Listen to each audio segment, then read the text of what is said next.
You are about to hear Arsenic and Old Lace by Joseph Kesselring, narrated by Joseph Kent. Copyright 2018 BN Publishing. Online at bnpublishing.com.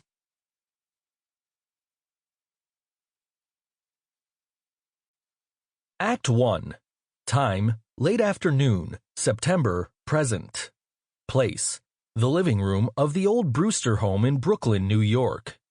It is just as Victorian as the two sisters, Abby and Martha Brewster, who occupy the house with their nephew Teddy. There's a staircase leading to the upper floor, broken by a landing with a window looking out on the front porch. At the top of the stairs, a balcony with a door leading to bedrooms and an archway beyond which are stairs to the top floor. There is a large window, below which is a long window seat. There is a door that leads to the cellar, another to the left of it that leads to the kitchen, and at right, the main door of the house, which opens onto the porch. When the curtain rises, Abby Brewster, a plump little darling in her late 60s, is presiding at the tea table. The table is lighted by candles. Seated in an armchair at her left is the Reverend Dr. Harper, and on her right, standing, her nephew Teddy, whose costume includes a frock coat and pince-nez attached to a black ribbon. Teddy is in his 40s and has a large black mustache, and his manner and makeup suggest Theodore Roosevelt. "Yes, indeed, my sister Martha and I have been talking all week about your sermon last Sunday. It's really wonderful, Dr. Harper. In only 2 short years, you've taken on the spirit of Brooklyn." "That's very gratifying, Miss Brewster." "You see, living here next to the church all our lives, we've seen so many ministers come and go. The spirit of Brooklyn, we always say, is friendliness, and your sermons are not so much sermons as friendly talks." "Personally, I've always enjoyed my talks with Cardinal Gibbons, or have I met him yet?" "No, dear, not yet. Are the biscuits good?" "Bully!" "Won't you have another biscuit, Dr. Harper?" "Oh, no, I'm afraid I'll have no appetite for dinner now. I always eat too many of your biscuits just to taste that lovely jam."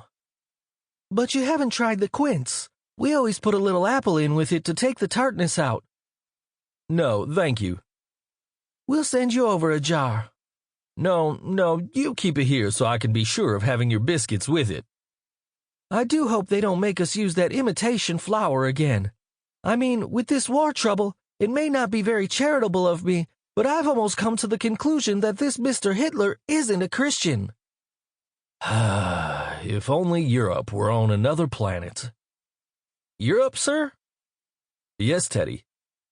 "Point your gun the other way." "Gun?" "Teddy." "To the west. There's your danger. There's your enemy. Japan." "Why, yes, of course." "Teddy." "No, Aunt Abby, not so much talk about Europe and more about the canal." "Well, let's not talk about war. Will you have another cup of tea, dear?" "No, thank you, Aunt Abby." "Dr. Harper?" No, thank you. I must admit, Miss Abby, that war and violence seem far removed from these surroundings." "It is peaceful here, isn't it?"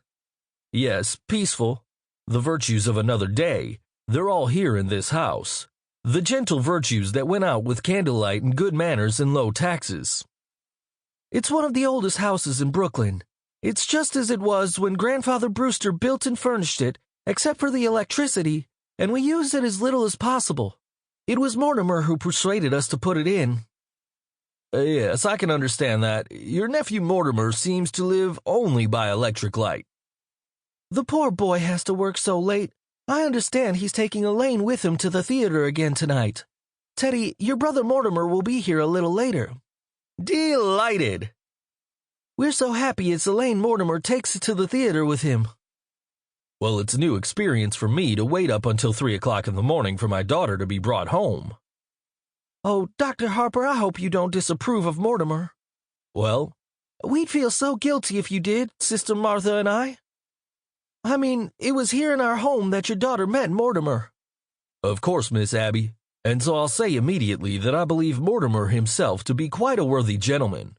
But I must also admit that I have watched the growing intimacy between him and my daughter with some trepidation, for one reason, Miss Abby." "You mean Sample complete. Ready to continue?